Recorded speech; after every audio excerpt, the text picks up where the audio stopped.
এখন দুর্বলতা প্রকাশ পায়, বিলুপ্তি চাই, কার বিলুপ্তি চাই? তো সেটা কি পোস্টারে দেখালে এখন কতগুলি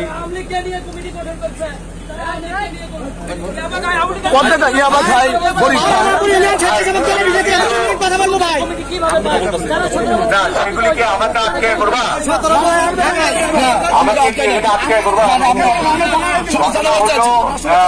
যে এটা মানে যুব দল তো এখানে স্ট্রং, এবং সেই জন্য দুই পক্ষকে মিলে সুন্দর করে কমিটি করে দিতে বলছিলাম।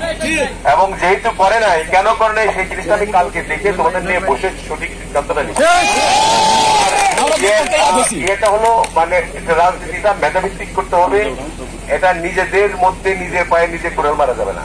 এবারে রাজনীতি কিন্তু অন্যরকম, আগের ধারার কোন রাজনীতি নাই, এখানে জোর খাটে কোনো রাজনীতি করা যাবে না।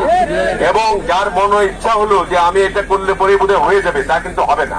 কারণ এখানে তারেক রহমান সাহেব বলেছেন যে আমাদেরকে প্রত্যেকটা মেধাভিত্তিক, এই তুমি এটাই কি ধরো না কেন, তোমার কি হয়েছে?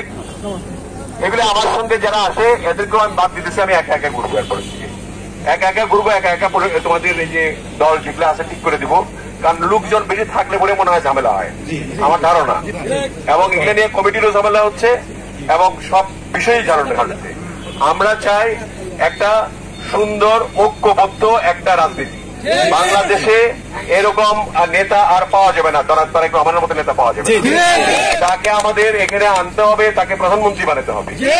এবং তিনি বাংলাদেশে খাল কাটা থেকে আরম্ভ করে সবুজ গাছ দিয়ে, গাছপালা দিয়ে, এবং আমাদের নেতা কর্মীদের যারা 17 বছর আন্দোলন করেছে, কষ্ট করেছে, তাদের যাতে একটা ব্যবস্থা হয়, সেই ব্যবস্থার জন্য প্রয়োজনে প্রত্যেকটি জায়গায় কৃষক শ্রমিকদের নিয়ে কাজ করে আমাদের ইন্ডাস্ট্রি করে চাকরির ব্যবস্থা করতে হবে, আয় উপার্জনের ব্যবস্থা করতে হবে, ন্যায় উপায়, অন্যায় ভাবে কোনো কিছু করা যাবে না। এই বিগত দিনগুলিতে আমাদের অনেক কিছু হয়েছে, ভুলও হয়েছে অনেকের, আবার প্রপাগান্ডাও হয়েছে অনেক।